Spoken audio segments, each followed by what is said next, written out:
What's up, YouTube? Appreciate you for tuning in. Make sure you guys like, comment, subscribe, and hit that notification bell. Now, before we get into the video, I want to say 80% of the people who watch my videos aren't subscribed. So if you do subscribe, also hit that like button. Really helps my videos get recommended. Now, today's video, we got YB. So YB ended up having his court date today. Today is the 12th on, Tuesday. And, he's supposed to start off his trial. I don't know. I think it's going to be the, full week of the trial. But, right now they end up, talking about the lyrics.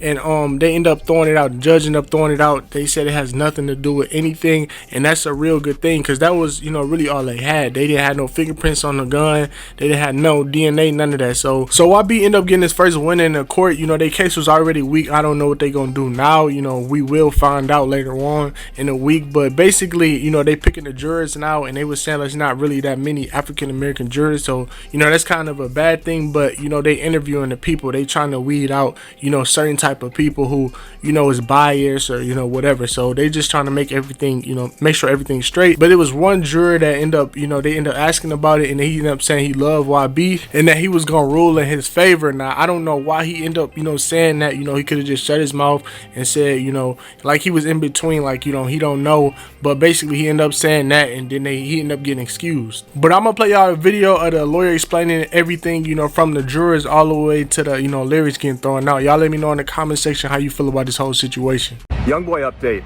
Rap lyrics will not be used against him. The judge is throwing out the rap lyrics, excluding them from evidence at trial. Judge Robert Gary Klausner of the Central District of California. Kudos to you, sir, for recognizing, as you said from the bench, these lyrics have nothing to do with the issues that are in this case. This is a simple gun possession case. Did he or did he not possess the gun? The lyrics from Life Support, Gunsmoke will not be used at trial against him. I expect every rapper who ever has rap lyrics attempted to be used against him to go pull this decision from the Central District of California and rely on it to argue that rap lyrics have no basis in the court. More from the YoungBoy trial. In the opening conference, the prosecutors mentioned that, hey, we think the defense is going to try to bring up the fact that the FBI named their operation to arrest and apprehend NBA YoungBoy Operation Never Free Again.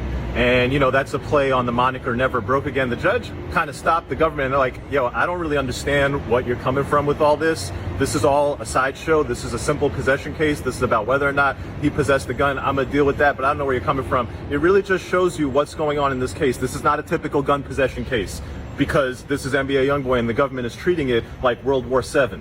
So it's a very interesting window into understanding the dynamics at play when you're at the opening conference of a trial. You bring up a point to the judge, and the judge just kind of scratches his head and goes, YoungBoy jury has been picked. There were 12 individuals picked. There's one alternate. There was a total of about 50 people who were potential jurors. It looked to me like only one of them was African American. Thankfully, that person did make it onto the jury. As to the rest of the jury, there were a lot of people who were struck because they said things that very clearly showed that they were not going to be able to rule fairly. This one guy said, I love YoungBoy. I follow him all the time. I'm definitely going to rule in his favor. He was excused. There were people who talked about being victims of gang violence that sent them to the emergency room and that they would have trouble ruling fairly in a gun case. This is not a gang case. Nevertheless, this guy brought that up. He was excused. What's left? What do I think about this jury and how they're going to rule? It's a mixed bag. There's like a guy who's really going to look at the evidence, and if the evidence shows that there's a doubt here that this guy possessed this gun, then I think he's going to say not guilty and acquit. There are also people on there who look like, they might be very law and order types. There are people who look like they might be very skeptical of law enforcement. Bottom line.